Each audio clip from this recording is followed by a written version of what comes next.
बोलना नहीं आता। अच्छा गूंगे हो? ठाकुर जी बोले अच्छा गूंगे हो, कुछ लिखने को दूं, लिख के बताओगे? बोले हाँ। लिखने के लिए कुछ दिया तो ठाकुर जी उस पर लिख रहे हैं। क्या लिखे?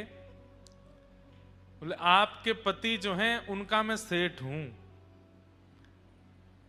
आपके पतिदेव का मैं सेठ हूं, वो मेरे यहां पर गुप्त नौकरी करते हैं और बचपन से मेरे यहां नौकरी कर रहे हैं, आज तक अपनी पगार नहीं लेकर के गए।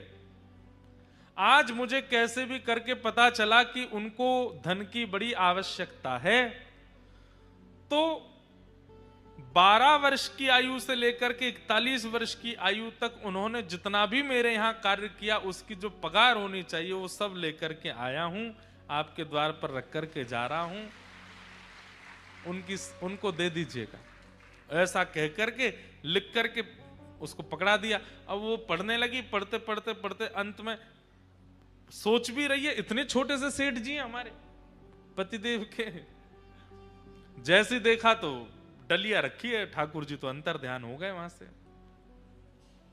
डलिया के ऊपर से जैसे ही वस्त्र हटाया, ऐसी ऐसी मणियां रत्न आभूषणों से जड़ित, और इतने सुंदर सुंदर उसमें स्वर्ण के आभूषण, मणियां, हीरे जवाहरात सब चमक रहे हैं।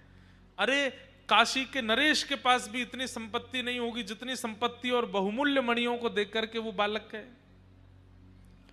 पत्नी की तो आंखें खुली रह गई, बोले कि पतिदेव इतनी बड़ी नौकरी करते थे, आज तक नहीं बताया।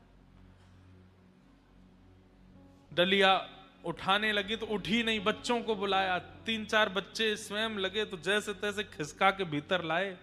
इतनी धन संपत्ति देख करके पत्नी तो बड़ी व्याकुल हो गई। छोटे वाले बालक को भेजा, जाओ पिताजी को ढूंढो, गंगा के तट पर होंगे, उनसे कहो जल्दी हमें लौट करके, माँ ने बढ़िया पकवान बनाए हैं घर में। बालक दौड़ा दौड़ा गया तो वहां पर भागवत जी का पाठ कर रहे थे, अश्रुबिंद गिर रहे हैं। पिताजी जल्दी घर आइए, मैया ने बहुत सुंदर पकवान बनाए हैं आपके लिए, वो प्रतीक्षा कर रही हैं, आप पाएंगे तभी पाएंगे, जल्दी आ जाइए। ब्राह्मण देवता सोचने लगे लड़ने के बाद पकवान कौन बनाता है घर में?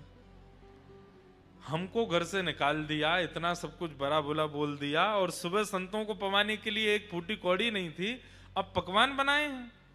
चलो भागवत जी का पाठ पूर्ण करके हृदय से लगा के गए।